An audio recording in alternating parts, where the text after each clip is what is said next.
Hello, everyone. I'm here to present a topic on circadian lighting for healthy aging and discuss some practical approaches in residential care settings. I'll give a brief background, discuss why circadian lighting matters, show some evidence in aging population, present some case studies, some design principles, and give some key takeaways and next steps. According to the UN, the global population is aging rapidly, with adults aged 65 and over expected to constitute more than 16% of the world's population by 2050. As people age, the visual and circadian system undergo marked physiological decline. The crystalline lens becomes increasingly opaque and yellowed, pupils constricts, and the sensitivity of the intrinsically photosensitive retinal ganglion cells diminishes. This changes reduces retinal illuminance and weakens the strength of the light signals that is needed to regulate circadian rhythms. For many older adults, particularly those living in residential care, this visual and biological degradation contributes to fragmented sleep. This, as a result, contributes to diminished daytime alertness, increased evening agitation, cognitive impairment, and mood disorders. Brings the question, what is circadian lighting? Or circadian lighting is designed to support biological rhythms by controlling timing, spectrum, and intensity. To further explain these concepts, the top left corner shows the spectrum of daylight, which is full and has all the colors of the rainbow. It is also dynamic, which means the intensity and the mix of color changes across the day. The other three spectrums of light are artificial light sources, namely incandescent, fluorescent, and cool white LED. Incandescent and fluorescent are static lights and do not change across time of the day. Cool white LED, on the other hand, has the ability to change across the time of the day. The graphs on the bottom right corner shows the levels of cortisol, melatonin, alertness, and body temperature across the time of day. This shows that cortisol peaks in the morning and gradually drops across the day up until midnight. Melatonin as well reduces across the time of day and begins to rise at 6 p.m., peaks eventually at midnight. Alertness is shown to be low in the morning and peaks at midday and gradually drops to the end of the day. And body temperature gradually rises across the day and peaks at 6 p.m., then begins to drop. Of what relevance is this to older adults? As described in the previous slides, the aging population experiences challenges such as lenses yellowing and smaller pupils. This reduces the amount of blue light reaching the retina and can weaken the circadian entertainment, leading to fragmented sleep and daytime sleepiness. This issue is further aggravated in care homes where residents typically spend most of their time indoors with insufficient daylighting and poorly timed artificial lighting. As illustrated in the figure, because the eye is often requiring 2 to 4 times melanopic illuminance than the younger eye, to achieve a comparable circadian stimulation, conventional lighting is frequently inadequate to support healthy biological functioning. Consequently, the daytime cues needed to entrain the body's master clock of the suprachiasmatic nucleus are weakened and disrupting the sleep-wake cycle and overall well-being. This, as a result, brings complex physiological and cognitive challenges impacting mood, memory, sleep, and physical health. Circadian lighting has emerged as an evidence-based strategy to address these challenges. Unlike traditional lighting, which focuses primarily on visual performances, circadian lighting intentionally targets the non-visual photoreceptive systems by modulating light intensity, spectrum, timing to reinforce biological rhythms. The evidence base for circadian lighting in older adults is growing, but it remains quite mixed. Studies often differ widely in types of lights used, its intensity, timing, and duration, which makes direct comparison challenging. Overall, bright light intervention during the day, usually around 1000 to 2500 lux at the eye, tend to show most consistent benefits. These include better sleep efficiency, longer total sleep time, fewer nighttime awakenings. This is especially true for older adults with dementia, where improvements in agitation, mood, and daily activity rhythms are commonly reported.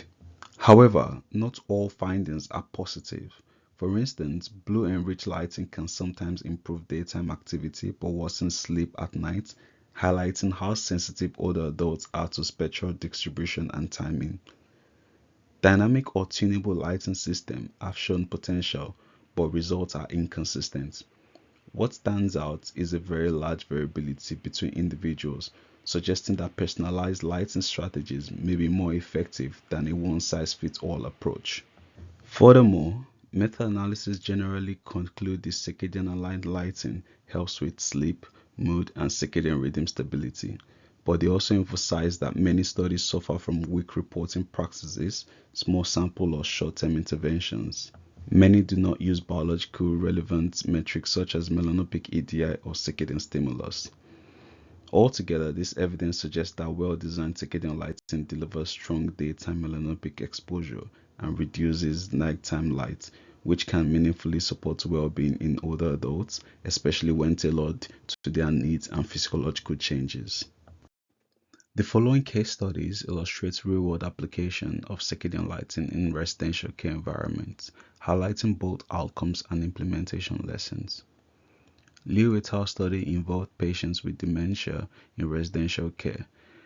Under morning ambient bright light of about 2500 lux versus low light control, he observed improved sleep efficiency, increased total sleep time, reduced nocturnal awakenings, and advanced sleep onset after several weeks. Hopkins, on the other hand, installed blue enriched fluorescent lighting of about 900 lux at 17,000 kelvins for 4 weeks and then washed out them at 4,000 kelvins and 200 lux. He observed increased daytime activity, reduced subjective anxiety, but more nighttime activity, reduced sleep efficiency, and subjective sleep quality. Judy's study involved 14 senior home residents using tunable LED lighting over a 24-hour period with intensity approximately 80 to 1000 lux and color temperature at 2700 to 5000 kelvins. He did this study for 5 weeks of circadian lighting versus 5 weeks of conventional lighting.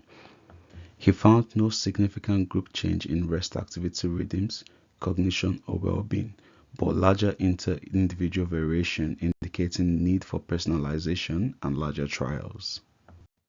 For better care, let's talk about design principles.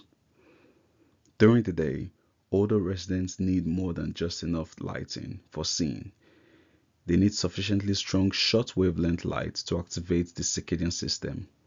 Cool or day white light illumination helps mimic natural daylight and support alertness, mood, and entertainment, while also accommodating older adults' increasing visual needs such as contrast and brightness. As evening approaches, the shift to warm, dimmer light helps reduce melanopsin stimulation via the intrinsically photosensitive retinal ganglion cells and supports the natural melatonin rise.